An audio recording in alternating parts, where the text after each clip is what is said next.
My daughter screamed at me, her voice sharp enough to rattle the walls, while the rest of the family sat laughing as if this were comedy. They treated me like I was a burden, not family. My clothes under my feet, the door shut behind me. I couldn't say a word. I just stood there in silence. 7 days later, the house they mocked me from was sold. $920,000 in the bank, and not a single cent for them. If you're wondering how a father could do this to his own family, please keep listening and consider giving us a thumbs up. The walls of this house heard everything that April evening. They'd witnessed 30 years of memories, from Ashley's first steps to Mia's high school graduation. Now they absorbed her words like poison seeping into wood grain. "You're nothing but a burden now. This is my house, my rules." Ashley's face had turned that particular shade of red I remembered from her teenage tantrums, except now she was 45 years old. And the fury wasn't about curfews or boyfriends. It was about the master bedroom she wanted for Mia's art studio, about the space I was taking up in what she considered her inheritance. Brian sat on the leather couch I'd bought 12 years ago, that smirk playing on his lips like he'd won something. He'd always been good at sitting back, letting Ashley do the dirty work while he reaped the benefits. Their marriage worked that way, I'd noticed over the years. She'd rage and demand, he'd count the profits. Mia held her phone up, recording everything, giggling behind the screen. 22 years old and treating her grandfather's humiliation like content for her social media. Nathan stood in the doorway, his eyes fixed on the hardwood floor, hands shoved deep in his pockets. At least he had the decency not to laugh. The whole family laughed, though. Even Nathan's silence felt like participation, like agreement with the verdict they'd reached without trial or testimony. I was to be evicted from my own home, given 7 days to find somewhere else to exist while they renovated my life into something more convenient for them.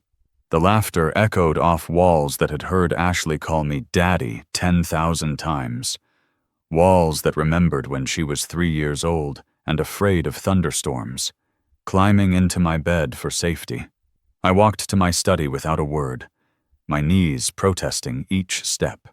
68 years old, and suddenly I felt every single day of it. Behind me, Ashley was already discussing paint colors with Brian, planning what they'd do with all that wasted space. The study door clicked shut with the kind of finality that makes you realize everything's already been decided. I pulled open the desk drawer where I kept the important papers, the ones Ashley never bothered to ask about because she assumed she already knew everything that mattered. The wooden box sat underneath tax returns and old birthday cards, covered in a fine layer of dust. Inside, among yellowed envelopes and faded photographs, lay the deed to the house. Just my name on it. Jerome Willis, sole owner. Ashley had never asked to be added, probably assumed it had been done automatically somehow. The way she assumed most things in her life would just fall into place because she deserved them. There was something else too. A small device I'd been using for months now, its red light blinking steadily. Every conversation, every threat disguised as concern, every plan they'd made, thinking I was too old to understand technology. I picked up my phone, found the business card I'd kept just in case, and dialed. The walls listened to this conversation too, these walls that had heard everything over the years. "Hello, Century 21. I need to list a property. $920,000 minimum. Cash only. 7-day closing. Yes, you heard right. $920K. The agent on the other end stuttered with excitement. Properties in this neighborhood rarely came up for sale, and never at this price point for a quick cash deal. We made an appointment for the next morning, and I mentioned I'd already arranged for potential buyers to view the property on day 7. Ashley's text arrived while I was packing a small suitcase. "Dad, we need the master bedroom for Mia's art studio. You have 7 days. This is final." As if I hadn't heard her the first time. as if the laughter hadn't made everything crystal clear. I folded 3 shirts, 2 pairs of pants, and tucked the wooden box between them. Everything else could stay. Let them sort through 30 years of accumulation while searching for their grandfather who'd vanished like smoke. The walls absorbed the sound of my suitcase wheels on hardwood, the final footsteps of ownership before everything changed. Tomorrow would begin the countdown, but tonight I sat in my study one last time, looking at the family photos on the wall. Ashley's adoption day, Nathan's birth, Mia as a baby in someone's arms, the images carefully cropped. So many secrets hidden in plain sight, waiting for the right moment to develop into full clarity. That night, I lay in bed listening to them celebrating in the living room below. Wine glasses clinking, Brian's booming voice telling some story from work, Mia's high-pitched giggle, Ashley's commanding tone organizing everyone's weekend plans, Nathan's quiet murmur occasionally threading through the noise. They were planning their future in my present, carving up spaces and dreams like I was already gone. The recording device in my pocket captured it all, their casual cruelty archived for posterity. I thought about the assessment notice I'd received last month, folded carefully in the wooden box. $920,000. Ashley probably thought the house was worth half that, maybe less. She'd never bothered to open the mail that came addressed to the homeowner, never cared about property values or market trends. Her inheritance, as she saw it, was fixed and certain. The shock of the real number would come later, after everything else had already fallen apart. The morning came gray and drizzly, perfect weather for disappearing. I carried my suitcase past Ashley making breakfast in the kitchen. She didn't look up from her phone. "There's coffee," she said, the way you'd tell a house guest, not a father. I didn't stop for coffee. Brian was already measuring the master bedroom with a tape measure, calling out dimensions to Mia, who was sketching something on her tablet. Nobody said goodbye. The wooden box felt heavier than it should, weighted with 3 decades of secrets about to spill. As I closed the door behind me, I heard Ashley laugh at something on her phone, unaware that in 7 days there would be nothing left to laugh about. The motel room key turned with a rusty protest, opening to a space that would be my home for the next week. 6 days now until Ashley's deadline. 6 days until the truth would detonate like a controlled demolition. The agent called before I'd even set down my suitcase, her voice trembling with the kind of excitement that comes from unexpected commission. 3 buyers had already expressed interest based on the listing alone. The highest offer stood at $920,000. All cash, no contingencies, closing in exactly 7 days as requested. Ashley thought the house was worth maybe $500,000 at most. She'd mentioned it once during Thanksgiving, complaining about property taxes while Brian nodded along, neither of them bothering to actually check the assessments that came in the mail. The neighborhood had transformed around them while they stayed focused on their small dramas and smaller dreams. Tech companies had moved in 3 blocks away, trendy restaurants on every corner, and houses were selling for over $1 million. But Ashley lived in a bubble of her own making, where values were fixed, and she was always the smartest person in the room.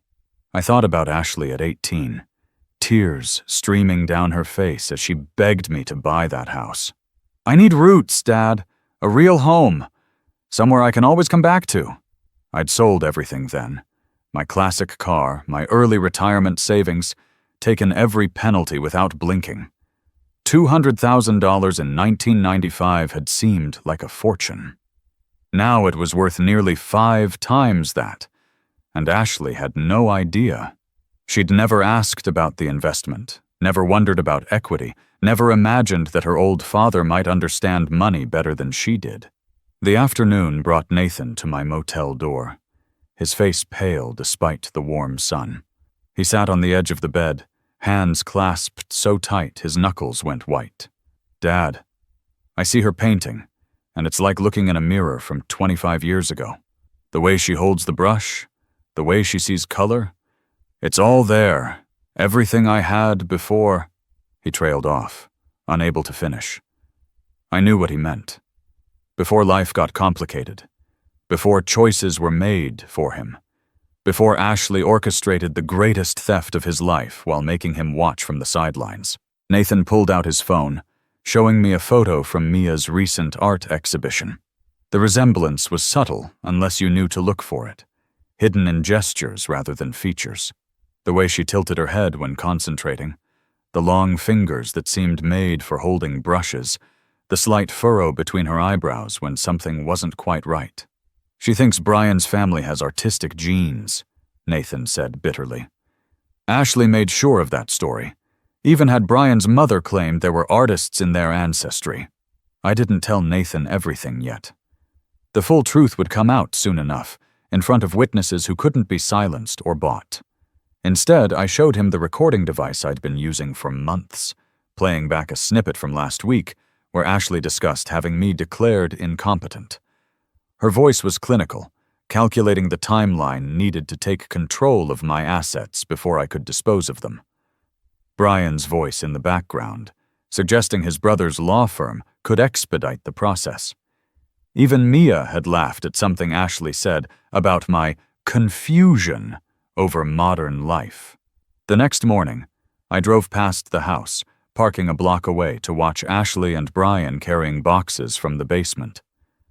My belongings, accumulated over decades, sorted into piles on the lawn with free signs like a garage sale of my existence.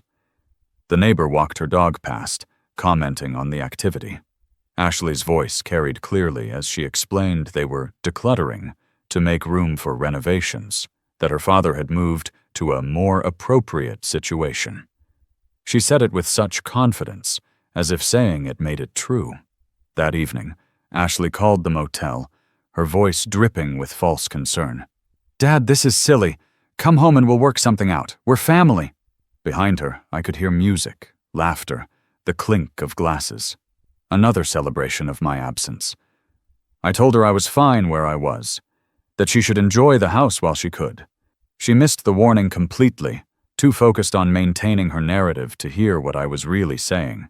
"Don't be dramatic, Dad. The house isn't going anywhere." The agent met me for coffee the next morning with updates. The buyers, a young couple with tech money, had scheduled their final walkthrough for day 7, eager to close immediately. They loved the neighborhood, the schools for their future children, the original hardwood floors I'd refinished myself. $920,000 cash, ready to transfer. The paperwork was simple, since only my name appeared on the deed. No complications, no need for anyone else's signature.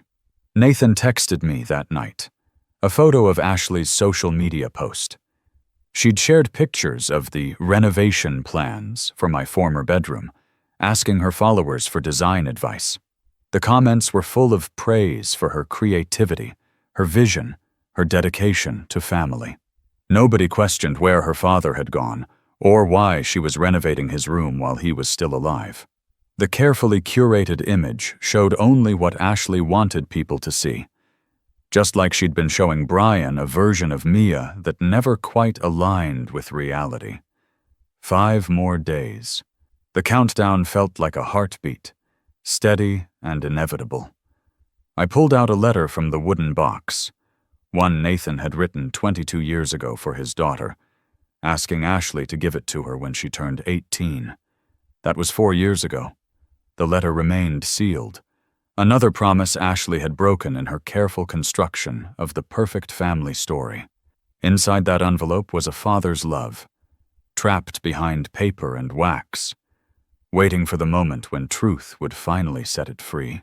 I thought about Brian, how he measured rooms he'd never own, planned renovations for a house that was already sold. Did he suspect anything about Mia? The way she laughed exactly like Nathan, the way her talent seemed to spring from nowhere in his decidedly unartistic family tree. Or had Ashley's performance been so complete that even her husband believed the fiction? Soon enough, he'd learned that some measurements can't be made with tape. that some renovations destroy more than they build. The recording device had captured hundreds of hours by now. Ashley planning my removal, discussing powers of attorney, calculating my worth like I was a stock portfolio. Brian suggested they could probably get at least $500K for the house once I was gone. Mia joking about turning my study into a streaming studio for her art videos. Nathan's silence through it all, the sound of someone drowning in plain sight, while everyone around him breathed easy. That night, sleep came slowly in the unfamiliar bed. Somewhere across town, in the house I'd bought with everything I had, my family was sleeping peacefully, dreaming of renovations and inheritances that would never come to pass. The walls of that house held their dreams like a vault, but vaults can be opened, and the combination was already in motion. 7 days had become 5, and every tick of the clock brought us closer to the moment when $920,000 would teach them the price of treating family like furniture to be rearranged. 5 days left on Ashley's ultimatum, and I was signing papers that would change everything. The morning sun slanted through the realtor's office windows, illuminating dust motes that danced like secrets about to be revealed. My signature flowed steady across the authorization forms, while the agent watched with barely contained excitement. $920,000 firm, not a penny less, she confirmed, sliding another document across the desk. The buyers are thrilled. Properties in your area are gold mines now. Ashley had no idea about any of this. She never read the market reports that came to the house, never noticed that the empty lot 3 streets over had sold for $2 million to a developer. Her world was small and certain, bounded by assumptions she never questioned. If she'd bothered to look, she'd have seen the signs everywhere. The coffee shop that used to be a hardware store, the yoga studio that replaced the old barber shop, the Teslas gradually outnumbering the Fords in driveways. Change had crept up on our neighborhood like age, invisible day by day, but undeniable in aggregate. I thought about the first time I'd walked through that house with Martha. Ashley just 3 years old and clinging to my leg. The seller had apologized for the outdated kitchen, the narrow hallways, the distance from good schools. We'd bought it anyway, every cent we could scrape together going into the down payment. Martha had stood in what would become Ashley's room, tears streaming down her face. She needs this, she'd whispered. After everything, she needs stability. The adoption had been complicated in ways the official paperwork never captured. Martha's sister had appeared at our door like a ghost from a past we'd tried to forget, wild-eyed and shaking, a toddler in her arms. The child was beautiful despite the neglect, blonde curls matted, clothes that didn't quite fit, $3,000, and a promise to never contact them again. That's what it had cost to save Ashley from whatever life awaited her, with a mother choosing drugs over daughters. Martha had made me swear Ashley would never know, would grow up feeling chosen and cherished, not bought and abandoned. But secrets are patient predators, waiting for the perfect moment to strike. I drove past the house after leaving the office, slowing just enough to see the chaos on the lawn. My tools spread across the grass with price tags that insulted their history, my workbench dismantled and stacked like firewood. Ashley stood in the center of it all, directing Brian and Mia like a conductor, her voice carrying across the yard as she negotiated with strangers over pieces of my life. $10 for the saw I'd used to build Mia's first treehouse. $20 for the drill that had hung every picture frame in that house. Nathan's car was parked down the street. I found him sitting on the hood, watching from a distance like a mourner at the wrong funeral. "I can't go over there," he said, when I pulled up beside him. His face had aged years in the past few days, carrying weight that wasn't physical, but pressed down just the same. "Every time I see them together, planning their perfect life in your house. It's like watching them erase both of us." We sat in silence, watching strangers pick through decades of accumulation. A woman held up my leather work gloves, examining them like artifacts from another era before putting them back down. Ashley's laugh rang out as she made another sale, the sound sharp and victorious. She was erasing me piece by piece and celebrating each subtraction. The walls of the house watched it all, absorbing this latest scene into their long memory. "There's something you need to know," I told Nathan, pulling out a faded envelope from the wooden box. "About the night you signed those papers." His hands trembled as he took it, recognizing his own handwriting from 22 years ago. Inside was the letter he'd written for Mia's 18th birthday, still sealed, never delivered despite Ashley's promise. But there was more. A second document he'd never seen, one that Ashley had hidden all these years.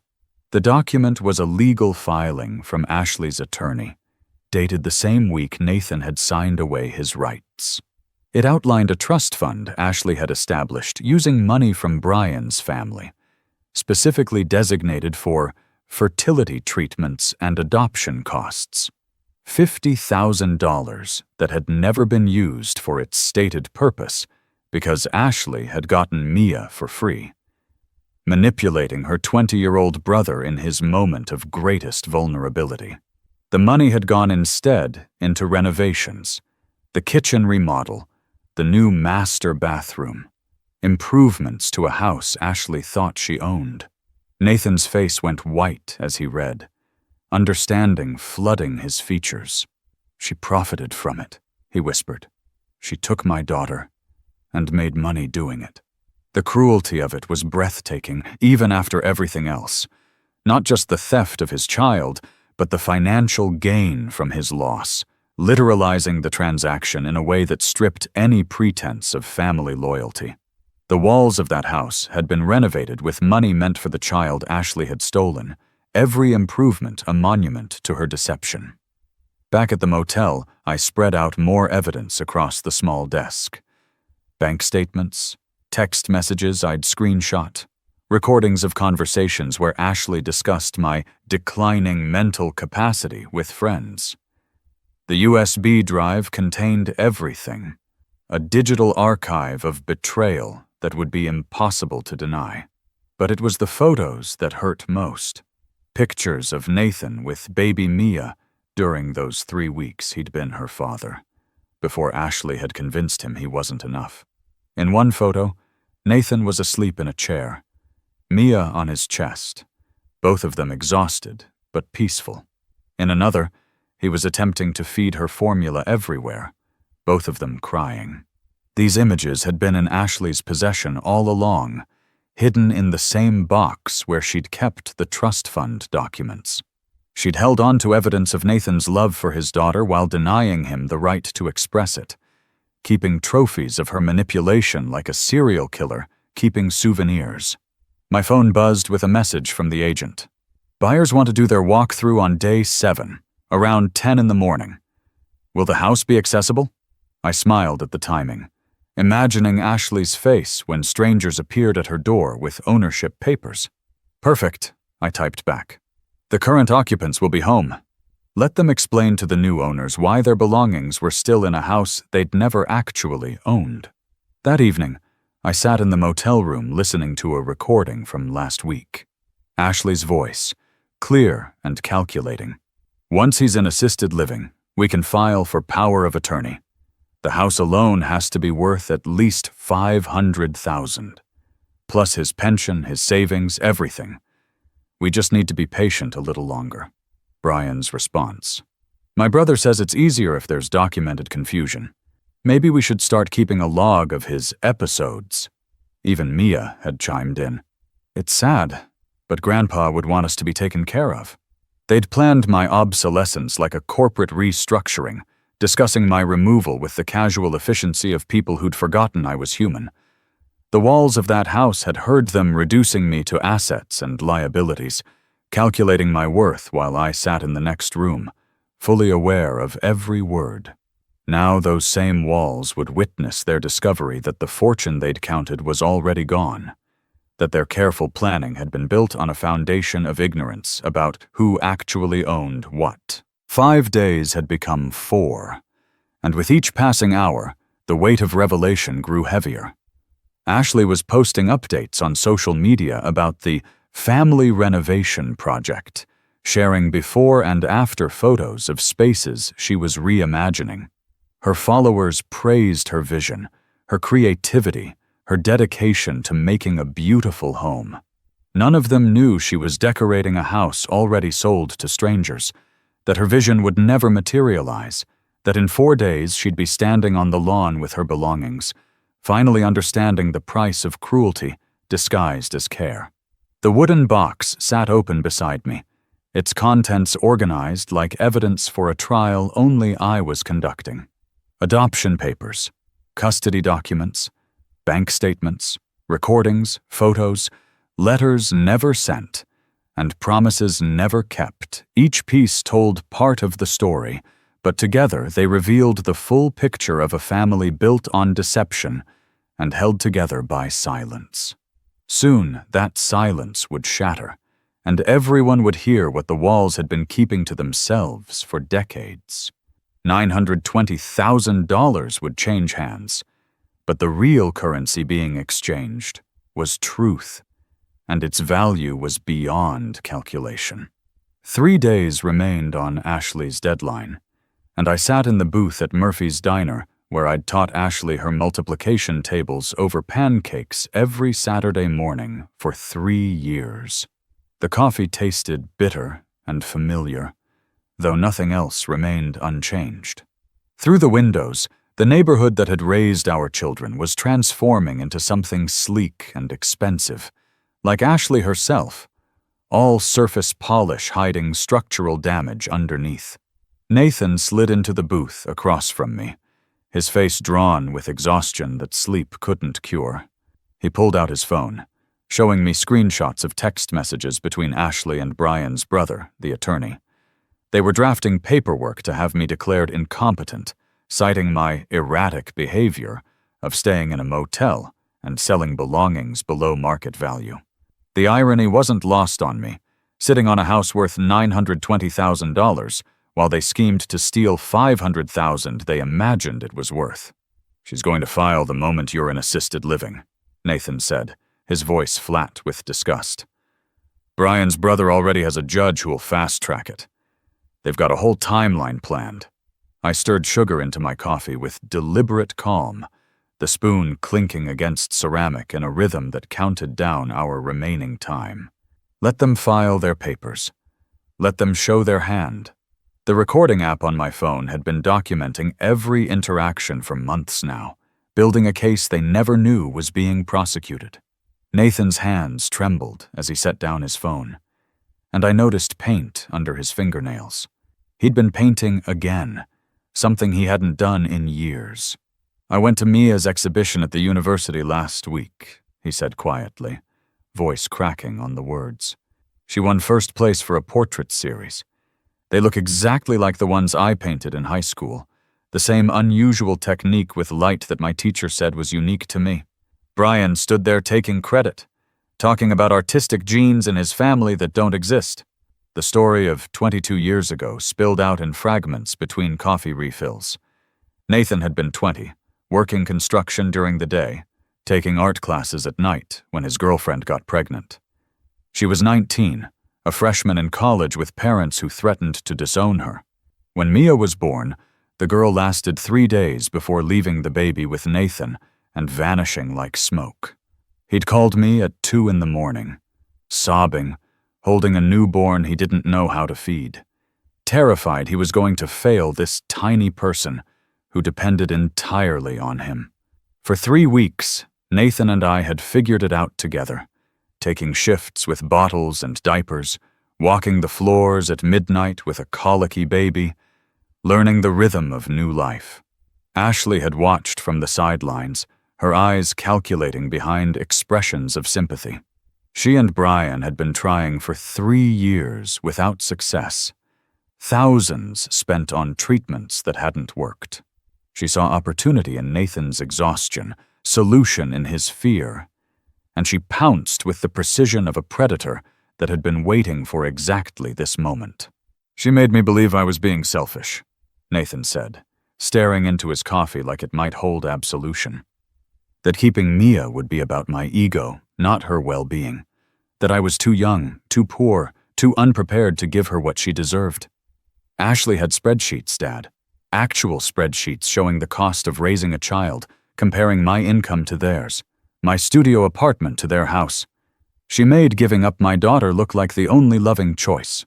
The manipulation had been masterful, targeting every insecurity a 20-year-old single father might have.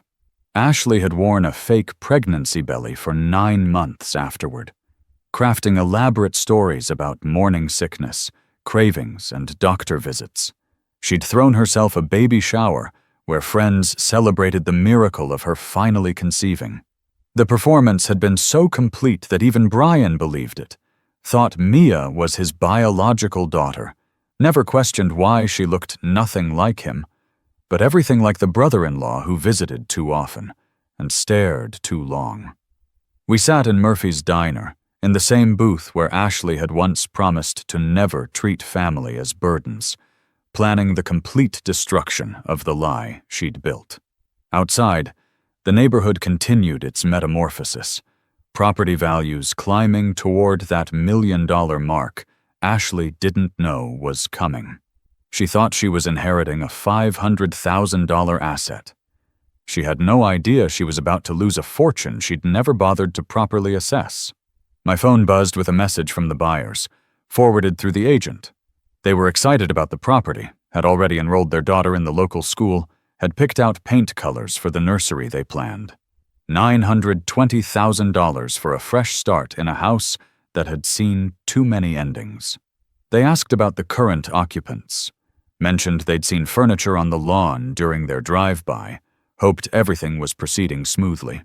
I assured them through the agent that everything would be clear by closing day. 2 more days, I told Nathan, watching him process the weight of that timeline.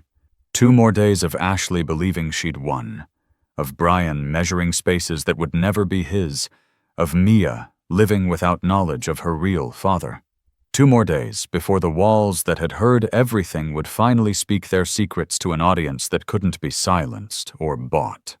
Nathan nodded, understanding that patience was its own form of revenge, that waiting until the perfect moment would make the revelation impossible to deny or deflect. That evening, back in my motel room, I reviewed the recording from yesterday. Ashley's voice, bright and false, calling various assisted living facilities, inquiring about their policies for residents with confusion issues. She'd been particularly interested in places that would allow family members to manage finances, that wouldn't ask too many questions about power of attorney. Brian could be heard in the background, suggesting they start documenting my episodes to build a case. Even Mia had participated, mentioning times I'd seemed out of it that had never actually happened. They were constructing a narrative of my decline with the same careful attention Ashley had used to fake her pregnancy, building a story piece by piece until it seemed real even to them. But stories built on lies have weak foundations, and the truth has a way of finding cracks to seep through. The USB drive contained every conversation, every scheme, every casual cruelty they'd shared while thinking I was too old, too weak, too naive to understand what they were doing. The wooden box sat beside me, its contents organized chronologically now, telling the story of our family from beginning to approaching end. At the bottom, wrapped in tissue paper, was something I'd saved for 22 years, Mia's hospital bracelet from the day she was born. Baby Boy Johnson, it read, Nathan's last name, before Ashley had orchestrated the switch. Such a small thing, but proof that for 3 weeks, Mia had been exactly who she was supposed to be, Nathan's daughter, before the great deception began. I thought about Ashley at 3 years old, frightened and abandoned, needing someone to choose her. We had chosen her, loved her, given her everything. But somewhere along the way, that frightened child had become someone who saw love as currency, family as assets, relationships as transactions. The house worth $920,000 was just the latest in a long line of things she felt entitled to, never questioning whether entitlement and deserving were the same thing. 3 days had become 2, and storm clouds were gathering even as Ashley posted sunny updates about her renovation plans. She had no idea that the moving truck was already reserved, that the buyers had scheduled their walkthrough, that the walls which had sheltered her for decades were about to reveal every secret she'd trusted them to keep. The weather forecast called for clear skies, but sometimes the most devastating storms arrive without warning, leaving nothing but truth in their wake. One day remained before the moving trucks arrived, and Ashley stood in the doorway of my motel room like Judgment Day dressed in designer clothes. The afternoon sun backlit her silhouette, harsh and unforgiving. She didn't wait for an invitation, pushing past me into the small space that had become my temporary refuge. Her eyes found the wooden box immediately, its contents spread across the desk like evidence awaiting presentation. The adoption papers, the bank statements, the letter from Martha that had yellowed with age and secrets. "I've known for 20 years, she said, her voice cold and matter-of-fact, the sugar-sweet tone from her voicemails completely abandoned. She picked up the adoption papers with steady hands, though I noticed the slight tremor in her fingers as she traced the signatures. "Found everything after Mom died, hidden in her jewelry box under that false bottom she thought was so clever. The adoption papers, the canceled check for $3,000, even a photo of my birth mother, her sister." The story unfolded with the precision of something long rehearsed in her mind. Ashley had been 25 when Martha died, sorting through her belongings while I sat paralyzed by grief in the living room. She'd discovered everything then, the truth about her origins laid out in documents Martha had promised to destroy, but couldn't bring herself to erase. The $3,000 that had bought her a better life. The identity of her birth mother as Martha's younger sister. The family shame who'd chosen addiction over her child. She pulled out her phone, showing me screenshots of a private investigator's report from 15 years ago. She'd tracked down her birth mother, found her living in a trailer park in Nevada.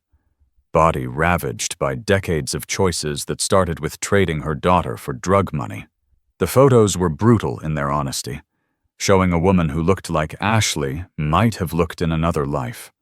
One without stability, without parents who'd chosen to love her despite everything. "I paid for her funeral," Ashley said, her voice emotionless as winter ground. "Handled everything through lawyers. Never made contact. She died thinking I was better off without her, and she was right. But you and Mom, you bought me. Like property. $3,000 for a daughter, like I was livestock at an auction." The pain in her voice was old, worn smooth by years of carrying it silently, weaponized now into something sharp enough to cut. She'd investigated everything with the thoroughness of someone building a case for 20 years. She knew about the fertility issues that ran in her birth mother's family, the genetic lottery that had left her unable to conceive.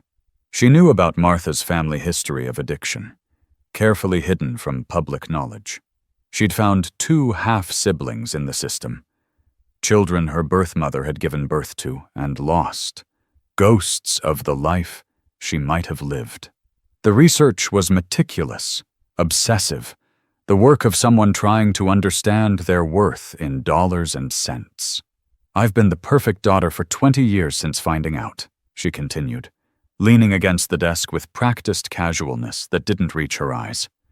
"Caring for you, visiting every Sunday, playing the role you and Mom wrote for me before I could even speak. I think I've earned my compensation." She said it like presenting an invoice for services rendered, 20 years of false affection itemized and totaled. Her eyes moved to the property assessment visible under other papers, catching the official seal, the recent date. "The house is worth at least $500,000 now," she said.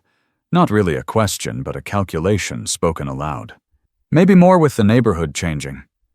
That seems fair for 20 years of pretending not to know I was purchased like furniture. I watched her face as I pulled out the latest assessment, unfolding it slowly, letting her see the official letterhead before revealing the numbers. $920,000. Her controlled mask slipped completely, raw hunger flashing across her features before she managed to reassemble her composure. The mental recalculation was visible in her eyes. 20 years of patience suddenly worth almost double what she'd estimated. That changes things, she whispered, already adjusting her internal spreadsheet, reconfiguring what she felt she was owed.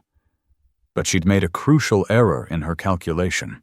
She'd assumed the house was partially hers already, that my selling it was just accelerating an inevitable inheritance.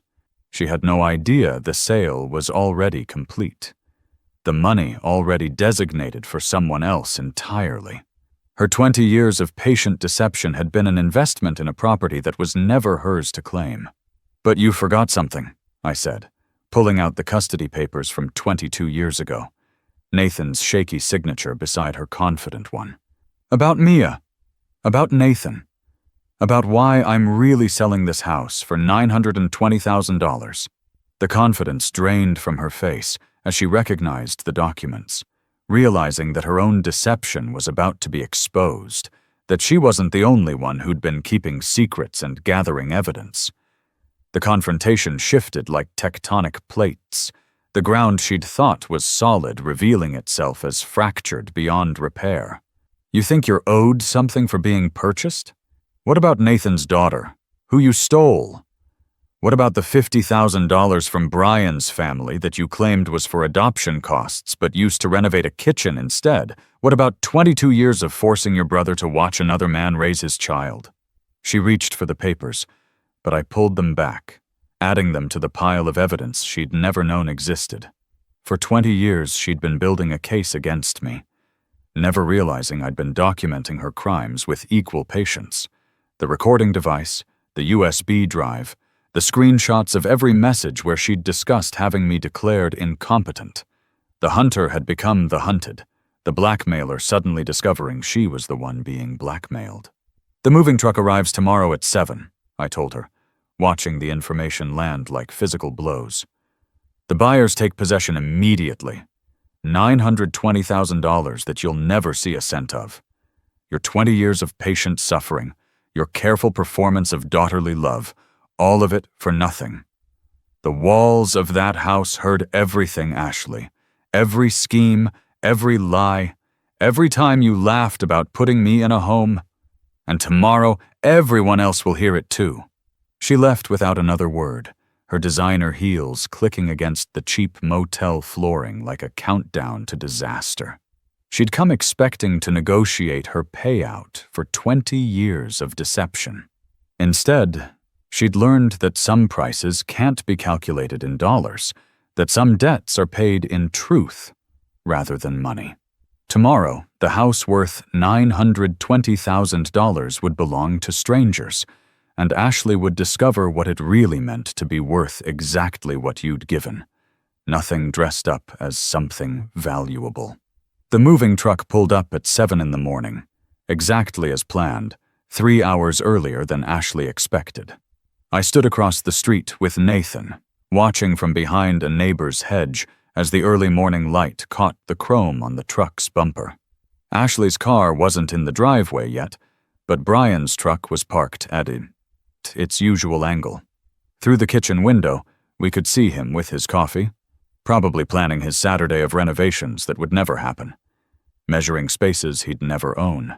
By 7:30, Ashley's car screeched around the corner, barely stopping before she jumped out, still in her pajamas with a coat thrown over them. The movers were already at work, professionally efficient, ignoring her protests and demands for explanation. Brian emerged from the house, his face red with confusion and growing anger.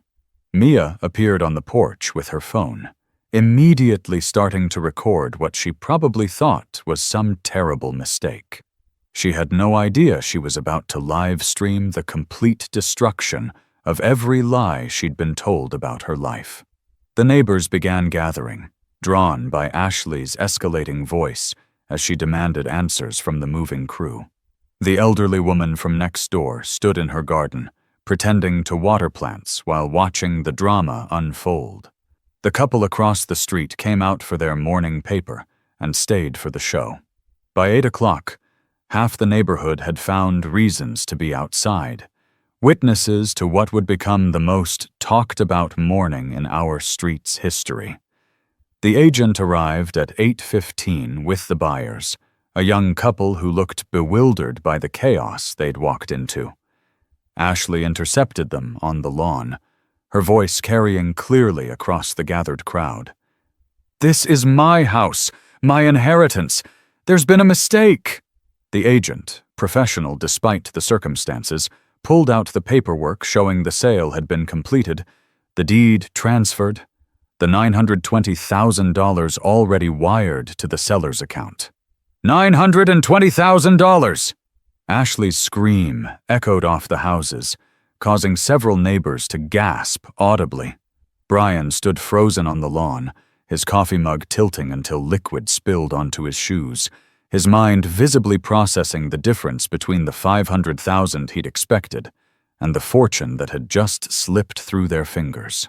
Ashley's eyes found me across the street, her face transforming with rage and understanding. The confrontation happened in the middle of the street, surrounded by neighbors who'd known our family for decades, with Mia's phone still recording, streaming live to 5,000 followers. Nathan stepped forward, his voice steady despite 22 years of silence breaking all at once.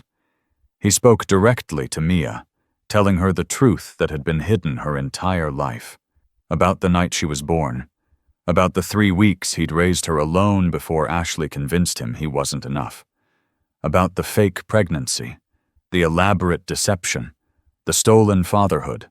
The evidence came out piece by piece, held up for everyone to see. The custody papers with Nathan's desperate signature next to Ashley's confident one. The photos from those 3 weeks when Nathan had been Mia's father, exhausted and terrified, but trying so hard to do right by his daughter. The birth certificate shows Nathan's name, not Brian's. The letter Nathan had written for Mia's 18th birthday, never delivered despite Ashley's promise. Each revelation landed like thunder, echoing off the walls that had kept these secrets for so long. Mia's phone clattered to the ground, the live stream continuing from the sidewalk, capturing her feet as she stumbled backward. Her voice, when it finally came, was barely a whisper that the morning air carried to everyone watching. "Uncle Nathan?" But even as she said it, the recognition was already dawning. The way she painted like him, the way they both saw color, the way he'd always understood her art when no one else did. 22 years of calling him uncle when he was her father. 22 years of lies so perfectly constructed that the truth seemed impossible, even with evidence mounted before her. Brian hadn't moved since hearing the sale price, but now he walked slowly to Ashley, his face a mask of betrayal far deeper than financial loss. "Is it true?" he asked. And in those 3 words was 22 years of marriage built on deception. Ashley tried to explain, to justify, her words tumbling over each other about providing opportunities, about stable homes, about doing what was best for everyone. But Brian wasn't listening anymore. He pulled his truck keys from his pocket, looked at Mia once with an expression of loss that had nothing to do with money, then walked to his vehicle and drove away without a word. The neighbors watched in stunned silence as Ashley stood abandoned in the middle of the street, still in her pajamas, exposed in every possible way. The woman from next door actually stepped backward into her garden, as if Ashley's deception might be contagious. The couple across the street whispered to each other, their expressions shifting from sympathy to disgust as they processed what they'd witnessed. The walls that had heard everything over the years had finally spoken, and their testimony was damning. I walked across the street, pulling out an envelope from my jacket. Inside was a letter from my lawyer informing Ashley that a trust fund of $500,000 had been established for Mia, More than half the sale price, her real inheritance from a grandfather who'd loved her despite the lies surrounding her existence. Ashley watched the letter change hands with an expression of pure disbelief, finally understanding that she would receive nothing, that her 20 years of patient deception had earned her exactly what she'd given in return. The movers continued their work throughout the drama, professionally ignoring the family explosion happening around them. By noon, the house was empty. Ashley's belongings piled on the lawn because she no longer had any legal right to be inside. The new owners, shell-shocked but determined, began carrying their boxes in, claiming the spaces that had witnessed so much deception. The walls would hear new voices now, honest ones, free from the weight of secrets. Mia finally moved, walking slowly to Nathan as if testing whether he was real. "Dad?" she said, the word foreign but fitting perfectly in her mouth. Nathan broke completely then. 22 years of suppressed love released in public tears that no one judged him for. She hugged him, and the livestream audience, now swelled to 15,000 viewers, witnessed a father and daughter reunite in truth for the first time. Someone started clapping, then others joined, the morning's destruction ending with unexpected redemption. 3 months after the moving truck arrived and my old life was dismantled, I found peace in a small apartment overlooking a quiet park. The modest space was all a 68-year-old man truly needed, a stark contrast to the sprawling house that had become a battlefield of greed. On my bookshelf, beside a new photograph of Nathan and his daughter Mia at her first art gallery show, I found contentment. They shared the same crooked smile, a detail I had never noticed until the truth of their relationship was finally set free. The life I now lived was smaller but infinitely more authentic, unburdened by the weight of secrets and the constant tension of placating my daughter, Ashley, and her deceptions. Ashley's carefully constructed world had collapsed in the wake of the live-streamed revelation. She now lived with a college friend, working 2 jobs at a medical office and a department store to make ends meet.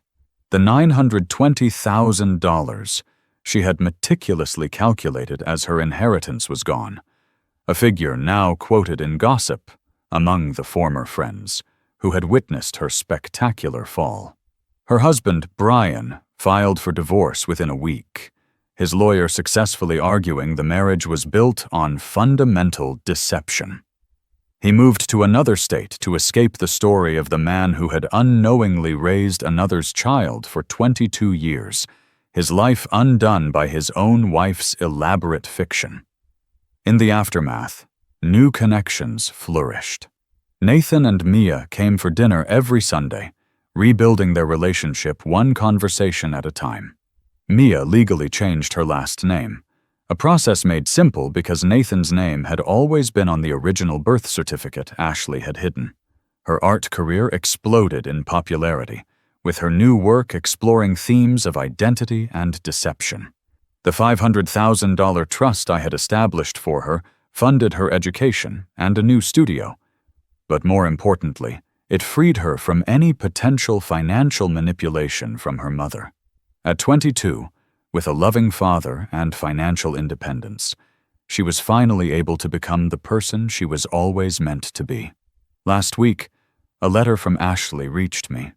Her once confident handwriting now trembled as she wrote of unfairness and being punished for trying to build a stable family, still unable to see that a foundation of lies is destined to collapse. She ended by asking how I could give Mia $500,000 when she was my real daughter, her worth still measured in transactions. While Nathan, Mia, and even Brian had found a way toward forgiveness and acknowledgement, Ashley remained trapped as the victim in her own narrative. The old house now belongs to a new family, its walls silent after witnessing years of our secrets. The greatest resolution, I've learned, is not a planned revenge, but simply the truth finally breaking free. What would you do if your family saw you as nothing more than a number, a burden to be managed, an inheritance to collect? Please share your thoughts to the comment below. And remember that family isn't about blood or houses or $920,000. It's about choosing truth over deception, even when that truth costs everything.